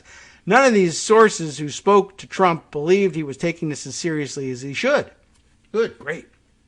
2 of them said the former president told them that his business empire has been doing great, no matter what prosecutors are trying to do to it. But notably, all 3 predicted that this latest Mazars development would likely strengthen Trump's resolve to run again for the presidency in 2024, to pardon himself. of course, and to have a new pipeline for cash. Right now, all the voters care about is stopping the decline of the United States, and President Trump is the one person who they know, I think anyway, can do it, claimed John McLaughlin, who served as one of Trump's top pollsters in 2016 and 20. Voters could care less who his accountant might be. As long as Joe Biden fails, Trump grows stronger. After a day of remaining silent on the topic, the ex-president released a lengthy statement on Tuesday night insisting that, among other things, we have a great company with fantastic assets that are unique, extremely valuable, and in many cases far more valuable than what was listed in our financial statements, which is what got him into this problem in the first place. However, Mazar's decision on February 9th to disavow every financial condition statement Trump made from 2011 to 2020 does more than cast a shadow of doubt on his riches and his future. That's because lending agreements often include provisions that immediately cancel a deal, causing the loan to default, if the underlying documents prove false.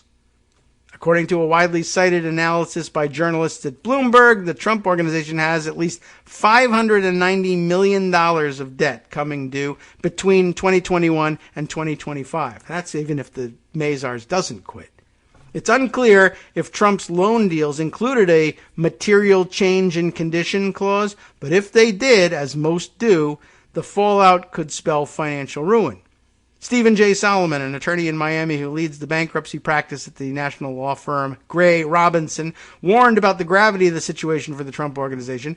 It's incredibly significant. And frankly, I have never heard of a situation where an accounting firm is going to back retroactively 10 years. He told the Daily Beast. This would be a trigger point. If your lender doesn't have confidence in you because it can't rely on the information, you can't be friends anymore. In theory, Solomon said, the lenders could move to seize whatever collateral Trump put on the table. That could include whatever assets Trump put at risk to borrow what Bloomberg calculated to be $100 million for Trump Tower in Manhattan and another $125 million for the Trump Doral Golf Resort. But the banks that lent millions to Trumps will be hesitant to suddenly call their loans back for fear that it could start a financial landslide that ultimately dooms their precious borrower and reduces the chance that the money will be paid back, several bankruptcy lawyers told the Daily Beast. He could skate. The political fallout of banks demanding their loans back could also factor into their decision. While liberals and good government groups may call on Trump's lenders to do just that, the backlash would likely fall more on the banks than it would on Trump. The former president's supporters are unlikely to think any less of Trump as a successful business persona if it suddenly evaporated. Instead, Trump would just likely incorporate the episode into his already perfected politics of aggrievement. Still, that doesn't mean banks calling back the loans wouldn't sting. According to government disclosure forms Trump signed during his last week in office a year ago, Trump is on the hook for more than $130 million to Deutsche Bank, and that's due starting in 2023. His lifeline there is seemingly gone now that his longtime banker, Rosemary Vrablich, abruptly resigned amid allegations of shady deals with Trump's son-in-law, Jared Kushner. Meanwhile, those disclosure forms show that Trump owes another $110 million to the real estate investment trust Ladder Capital Finance that's due starting this year. Although Trump continues to have a family friend at the firm widely believed to be his loyal ally in the form of director Jack Weisselberg, son of the Trump Organization's indicted chief financial officer, Allen. But even if these big lenders don't want to call back their loans, government-regulated banks will still be under pressure to independently investigate Trump's real financial health out of fear that they'll run afoul of responsible banking laws. So there's that. That, in turn, I'm going to skip a couple sentences here, invites unscrupulous characters from all over the globe to come swooping in to the rescue. That's the real problem. As we said, this explodes the national security risk by a factor of 10, because now he's going to be desperate for new loans. Legitimate banks are not going to touch him. So it expands the universe of shady characters who could offer him loans in return for favors that might include disclosing U.S. national security secrets, for instance. Says Joseph Cirincione, let's say, a fellow at a think tank, the Quincy Institute for Responsible Statecraft, a think tank with which I am not familiar, but sounds like He's making good sense. Any influx of foreign cash is sure to re-energize the aggressive effort by Democrats in Congress, maybe, who in 2017 sued, unsuccessfully, to nail him as president for violating rules about receiving gifts and benefits from foreigners. Their effort, which died in a federal appellate court in 2020, showed how difficult it is to hold an American president accountable for running afoul of emoluments clauses of the U.S. Constitution. And then another quote, whether it's the Saudis, Russians, narco-terrorists, anybody with access to hundreds of millions of dollars would be in the running for Donald Trump's new loan officer. That's why you don't give security clearance to people who are financially compromised. And the American public wouldn't know much about it unless Trump gets back in the White House, at which point, of course, he could pardon himself. There's Barbara Race, again, saying, noting that any bank loan officers would have dealt directly with Weisselberg in all those years. Weisselberg is who's in trouble now. He's probably the one that gave all the information to the accountants. They didn't get it out of thin air. They worked with Weisselberg. He's the guy. They didn't check real estate values themselves. They're not real estate people. I hope they flip Weisselberg because this is a big deal with him. He's the one who should be going to jail for this, I would think, she says. And of course, she says, if he gets away from this, there's no God and no reason to live. Wow. From networksradio.com. You have been listening to Kagro in the Morning with David Waldman. That's right, you have been listening. So there is a God and there is reason to live. And if you don't think you found it here, you can find it at Justice Putnam's place, the West Coast Cookbook and Speakeasy. Coming up next, I know that's a heavy burden for you to carry, Justice, justifying the existence of God. It wasn't on your agenda for today. Smaller bore stories, I'm sure. But, hey, enjoy. We'll see you next week.